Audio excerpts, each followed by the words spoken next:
నర్సాపూర్ నల్లవల్లి అటవీ ప్రాంతం ప్యారానగర్ శివారులో నిర్మిస్తున్నటువంటి డంపింగ్ యార్డు విషయమై సోమవారం అసెంబ్లీ సమావేశంలో చర్చిస్తున్న నర్సాపూర్ ఎమ్మెల్యే సునీతాలక్ష్మారెడ్డి మీ ద్వారా విజ్ఞప్తి చేస్తాను. మరి ఇంకొకటి అధ్యక్ష, నేను ఫారెస్ట్ డిపార్ట్మెంట్ కూడా మరి మంత్రి గారు కూడా ఇక్కడ ఉన్నా, నేను విజ్ఞప్తి చేస్తా ఉన్నా.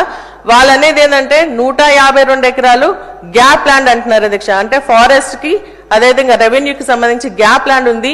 ఆ గ్యాప్ ల్యాండ్ లో మేము ఈ యొక్క డంప్ యార్డ్ పెడుతున్నాం అంటున్నారు. కానీ నల్లవల్లిది అదేవిధంగా కొత్తపల్లికి సంబంధించినటువంటి 2 ఫారెస్ట్ ల్యాండ్ అటాచ్ చేస్తే టోటల్ గా 152 ఎకరాలు ఫారెస్ట్ లోనే ఉంది. కాబట్టి దాన్ని సర్వే చేయించి మరి ఆ డంప్ యార్డ్ ని నిలిపిదేలు చేయాల్సిందిగా కోరుతాను. ఎందుకంటే మన నర్సాపూర్ నియోజకవర్గానికి మరి అదేవిధంగా 3 మండలాలకు ఎఫెక్ట్ అవుతుంది అధ్యక్ష ఇది.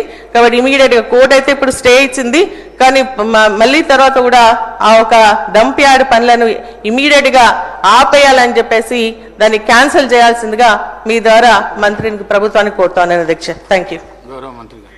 గౌరవ అధ్యక్ష, సభ్యురాలు చెప్పినటువంటి అంశాన్ని నోట్ చేసుకొని పరిశీలన చేస్తారు. వెంకటరామరెడ్డి గారు.